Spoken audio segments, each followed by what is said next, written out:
नमस्कार दोस्तों, नाग पंचमी की कथा बहुत ही महत्वपूर्ण है। नाग पंचमी की कथा श्रवण करने से जीवन में कभी भी नाग के यानी कि सर्प के डसने की संभावना नहीं रहती है। आपके घर को क्षति नहीं पहुंचाते हैं नाग देवता। साथ ही साथ नाग देवता घर में धन धान्य लाते हैं, यानी कि पैसे रुपयों की दिक्कत नहीं होती है, दरिद्रता दूर होती है। और साथ ही साथ अगर आप बीमारियों से परेशान हैं तो वो बीमारियों के परेशानी को भी दूर करते हैं। नाग देवता की पूजा बहुत ही महत्वपूर्ण होती है। नाग पंचमी के दिन इनका कथा सुनना बहुत अच्छा रहता है, क्योंकि नाग देवता का कथा श्रवण करने से नाग देवता के डसने से या फिर उनसे होने वाली क्षति से रक्षा हो जाती है। घर में किसी की मृत्यु नहीं होती है। घर पर नाग देवता जो है वो हानि नहीं पहुंचाते हैं। उनकी कृपा बनी रहती है तो धन धान्य और पुत्र इत्यादि की संभावना होती है वो अच्छी हो जाती है और घर में खुशियाँ आती हैं। तो इसीलिए आज हम आपके लिए इस वीडियो में लेकर के आए हैं नाग पंचमी की सबसे प्राचीन कथा, यानी कि सबसे पौराणिक कथा जो है उसको लेकर के आए हैं। वीडियो बहुत खास है, अंत तक जरूर देखिएगा। एक बार प्रेम से आप सभी नाग देवता को नमस्कार कीजिए हाथ जोड़ करके, और कमेंट में लिखिए जरूर ओम नमः शिवाय, हर हर महादेव। नाग देवता जो हैं वो शिव जी के गले से लिपटे रहते हैं, तो एक बार शिव जी का नाम लीजिए, इसके बाद कथा का श्रवण करते हैं। वीडियो को लाइक जरूर कर दीजिएगा, हमें खुशी होगी। बहुत पहले की बात है, एक सेठ जी के 7 पुत्र थे। 7 के विवाह हो चुके थे। सबसे छोटे पुत्र की पत्नी बहुत ही चरित्रवान और बहुत ही ज्ञानी थी, विदुषी थी, और उनका व्यवहार भी बहुत अच्छा था, पर उनका कोई भी भाई नहीं था। एक दिन बड़ी बहू ने घर पर लीपने और पोतने के लिए पीली मिट्टी लाने के लिए सभी बहुओं को साथ चलने को कहा। बड़ी थी इसीलिए उन्होंने सबको आग्रह किया। तो सभी क्या की, डाली ली और खुरपी ली, यानी कि मिट्टी को उठाने के लिए एक पात्र लिया और खुरपी जिससे कि खोदी जाती है मिट्टी, उसे लिया और वहाँ से वो लोग चल दी। तभी वहाँ पर एक सर्प निकला। जब वो मिट्टी को खोदने लगी तो वहाँ पर एक सर्प निकला, जिसे बड़ी बहू ने खुरपी से मारने का प्रयास किया। ये देख करके छोटी बहू ने उसे रोकते हुए कहा, मत मारो इसे, ये बेचारा निरपराध है, इसका कोई अपराध नहीं है, तो दीदी इसको मारो मत। ये सुन करके बड़ी बहू ने उसे नहीं मारा। तब सर्प एक और क्या किया, जा करके बैठ गया। छोटी बहू ने क्या किया, उससे कहा हम अभी लौट करके आते हैं। सर्प से कहा तुम यहाँ से जाना मत। ये कह करके वह सबके साथ मिट्टी लेकर घर चली गई और वहाँ काम काज में फंस करके सर्प से जो वादा किया था उसे भूल गई। चूँकि घर पर जाता है आदमी तो काम धंधा रहता है, भूल जाता है। उसे दूसरे दिन वो बात याद आई तो सबको साथ लेकर के वहाँ पहुँची और सर्प को उस स्थान पर बैठा देख करके बोली, सर्प भैया नमस्कार। सर्प ने कहा तू भैया कह चुकी है इसलिए तुझे छोड़ देता हूँ, नहीं तो झूठी बात कहने के कारण तुझे अभी डस लेता मैं। वह बोली भैया मुझसे भूल हो गई, उसकी क्षमा मांगती हूँ।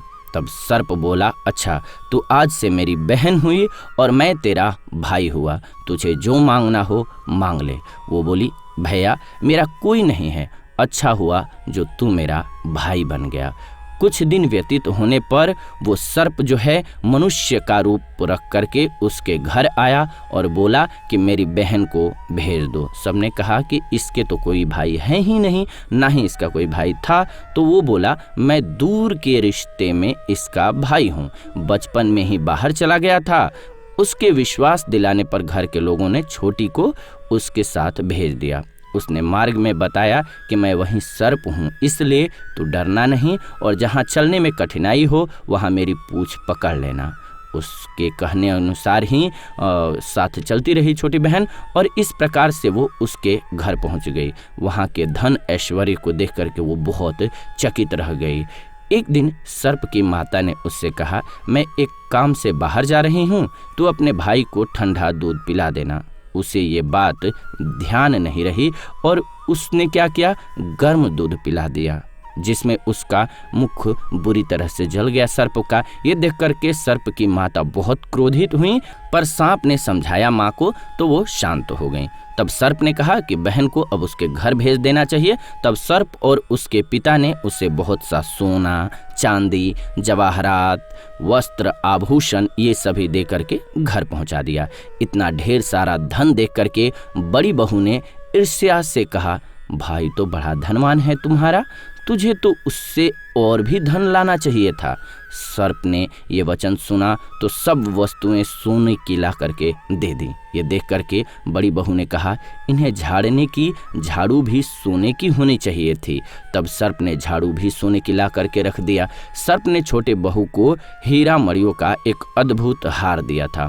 उसकी प्रशंसा उस देश की रानी ने सुन लिया और वो राजा से बोली कि सेठ की छोटी बहू का हार यहाँ आना चाहिए, यानी कि मुझे चाहिए।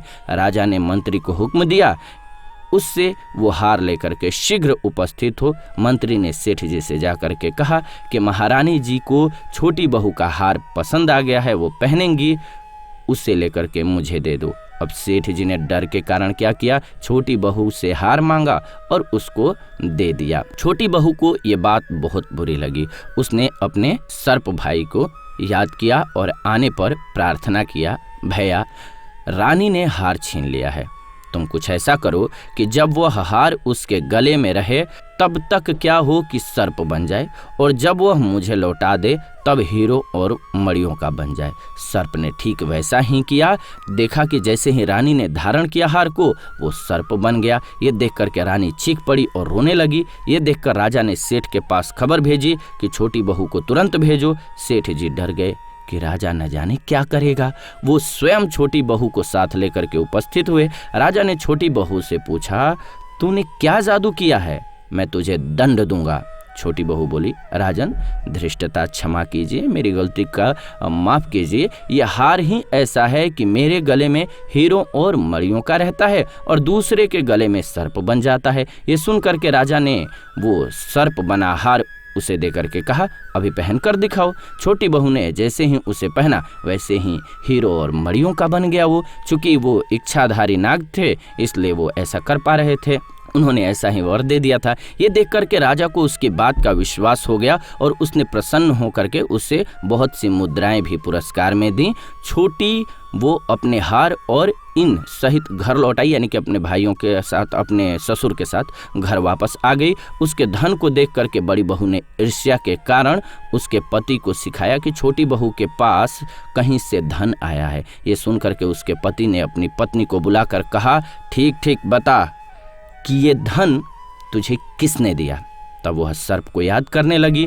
तब उसी समय सर्प प्रकट होकर के उसने कहा, यदि मेरी धर्म बहन के आचरण पर संदेह प्रकट करेगा तो मैं उसे काट लूंगा, खा लूंगा। ये सुनकर के छोटी बहू का पति बहुत प्रसन्न हुआ और उसने सर्प देवता का बड़ा सत्कार किया। उसी दिन से नाग पंचमी का त्योहार मनाया जाता है और स्त्रियां सर्प को भाई मान करके उसका पूजा करती हैं। लेकिन एक बात का ध्यान रखिएगा, आप अभी सर्प को टच करने मत चला जाइएगा। आप शिव जी के पास जो सर्प हैं या मिट्टी का सर्प बना करके उनकी पूजा कर सकते हैं। तो सर्प देवता को, नाग देवता को दूध भी पिलाया जाता है, इसीलिए ठंडा दूध पिलाया जाता है, गर्म दूध नहीं पिलाना है, ध्यान रखिएगा।